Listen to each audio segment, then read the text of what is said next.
Living on a sailboat, we're eye to eye with the ocean at every moment. We get to feel the weather not only from the sky, but the seas. We can even hear fish, whales, and dolphins through the hull of the boat.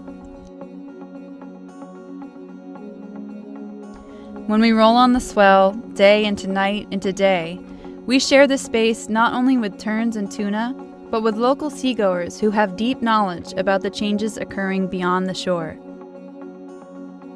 So if we want to survive out here and understand our environment, we have to learn from the sea itself and the people who know it best.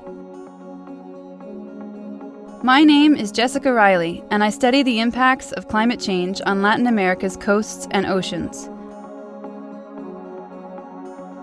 I'm a fellow at the Institute of Current World Affairs and a PhD student at UC Berkeley's Energy and Resources Group. Together with my partner Josh Moman, we're bringing stories from the ocean to the rest of the world thanks to our ICWA Fellowship. Our aim is to help protect the oceans by examining and exposing in vivid detail the changes that we see, and to document how ocean-dependent communities are adapting to them. Our platform for this research is our 39-foot sailboat, Oleada, which is Spanish for swell or wave of change. When I started researching the impacts of climate change on our oceans, I realized there were some big gaps in the science as well as in public understanding. This is particularly true about Latin America.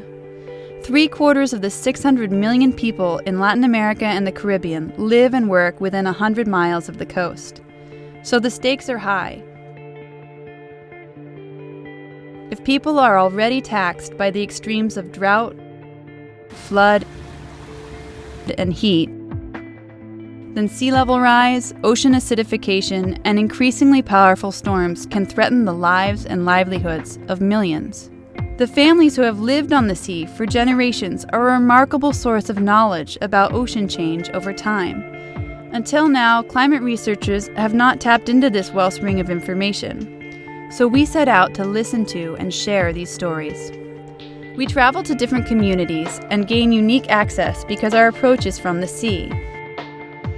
It's different from showing up in a van or a giant research vessel.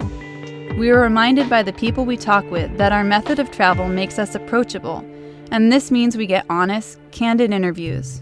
We have been able to talk with business owners, ecotourism guides, fishermen, and grandmothers about the subtle to catastrophic ways that climate change already shapes their lives. We've heard how the giant squid on which an entire community depended disappeared because of warmer water. And we've also learned how cartel violence seems to increase after devastating hurricanes.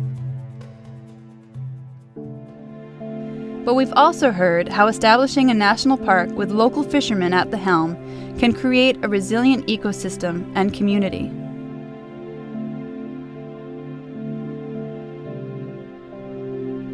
This particular story comes from fisherman Julio Mata on Isla Isabel, 20 miles offshore in Pacific Mexico.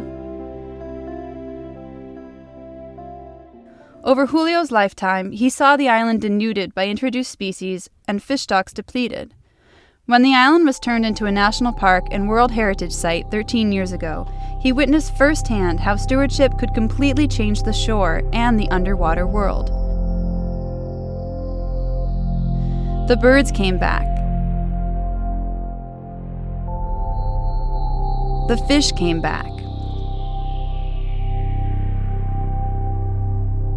Now, Julio and 17 of his family members run an ecotourism company that brings Mexican divers, school kids, and families to the island to show them the ocean restored.